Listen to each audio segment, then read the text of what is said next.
2025 विधानसभा के चुनाव में हमारे उत्पल भैया आपके बीच हाजीपुर क्षेत्र से विधायकी पद से आपके बीच लालटेन का निशान लेकर आए हैं। हमारे उत्पल भैया को इस बार अपना आशीर्वाद रूपी वोट देना है और इनको भारी मतों से विजयी बनाना है। जी हाँ मेरे प्यारे मतदातागण, इस बार किसी के झांसे में, किसी के बहकावे में नहीं आना है। एक एक कीमती बटन लालटेन छाप के निशान पे दबाना है।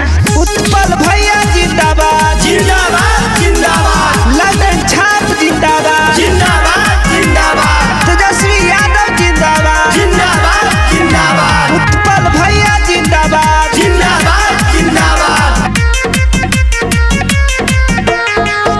हाजीपुर के जनता कहे 2025 में दोसर केहू नहीं। हाजीपुर के जनता कहे 2025 में दोसर केहू नहीं। हाजीपुर क्षेत्र के विधायक उत्पल भैया चाहिए। बिहार के जनता कहे सीएम भैया तेजस्वी चाहिए। उत्पल भैया जिंदाबाद जिंदाबाद जिंदाबाद, लालटेन छाप जिंदाबाद जिंदाबाद जिंदाबाद, तेजस्वी यादव जिंदाबाद जिंदाबाद जिंदाबाद। अब ले जे नेता न कइले उ करिए उत्पल भैया, दूर करिए सब का के दुख के समैया। अब ले जे नेता न कइले उ करिए उत्पल भैया, दूर करिए सब का के दुख के समैया।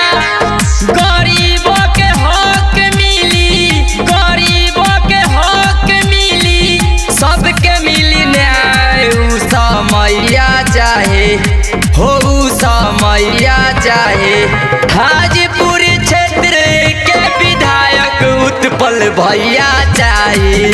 बिहार के जनता कहे सीएम भैया तेजस्वी चाहे। उत्पल भैया जिंदाबाद जिंदाबाद जिंदाबाद, लालटेन छाप जिंदाबाद जिंदाबाद जिंदाबाद, तेजस्वी यादव जिंदाबाद जिंदाबाद जिंदाबाद। मिलता जनता के सने भरपूर हो, सबके समस्या के करिए इहे दूर हो। मिलता जनता के सने भरपूर हो, सबके समस्या के करिए इहे दूर हो।